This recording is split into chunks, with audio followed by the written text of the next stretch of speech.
صوفیوں کی طرح سوچنا، یہ ایک ایسی کتاب ہے جو کہ مقصد اور تکمیل زندگی گزارنے کے لیے عملی دانشمندی اور مشورے پیش کرتی ہے۔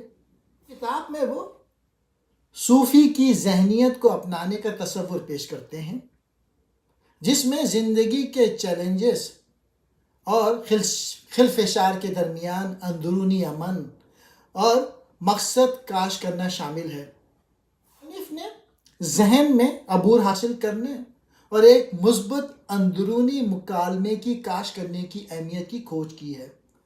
وہ تناؤ کو سنبھالنے، منفی فکر کے نمونوں پر قابو پانے اور خود آگہی کو قبول کرنے کے لیے تکنیک پیش کرتے ہیں۔ مصنف اپنے جذبات کی کھوج کرنے اور ایک بامقصد اور مقصد سے چلنے والی زندگی پیدا کرنے کے لیے اقدار کے ساتھ اعمال کی صف بندی کرتا ہے۔ مصنف شکر گزاری کے ساتھ زندگی گزارنے پہ زور دیتے ہیں۔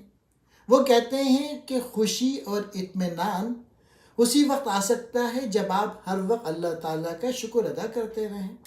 وہ روزمرہ کی زندگی میں شکر ادا کرنے اور موجودہ لمحے کی تعریف کرنے کے طریقے کو بتاتا ہے۔ وہ اس کتاب میں وضاحت کرتے ہیں کہ کس طریقے سے صوفی کی ذہنیت کو اپنانا زندگی کے تمام پہلوؤں میں گہری تبدیلیوں کا باعث بن سکتا ہے۔ وہ قارئین کو حوصلہ افزائی کرتا ہے کہ تبدیلی کو گلے لگائیں اور خود کی بہتری کو آگے بڑھائیں۔ وہ لکھتے ہیں کہ مراقبے کی مشق کریں۔ صوفی کی طرح زندگی گزارنے کے لیے باقاعدہ مراقبہ مرکزی حیثیت رکھتا ہے۔ مراقبہ دماغ کو صاف کرنے، تناؤ کو کم کرنے اور توجہ اور وضاحت کو بڑھانے میں مدد کرتا ہے۔ مصنف مراقبے کو روزمرہ کی زندگی میں شامل کرنے کے بارے میں عملی مشورے فراہم کرتا ہے۔ صوفی کی ذہنیت میں انا کو سمجھنا اور اس پر قابو پانا بہت ضروری ہے۔ مصنف بیان کرتا ہے کہ انا کس طرح موازنہ، ناراضگی اور عدم اطمینان کا باعث بن سکتی ہے۔ صوفی کی زندگی میں خدمت ایک بنیادی اصول ہے۔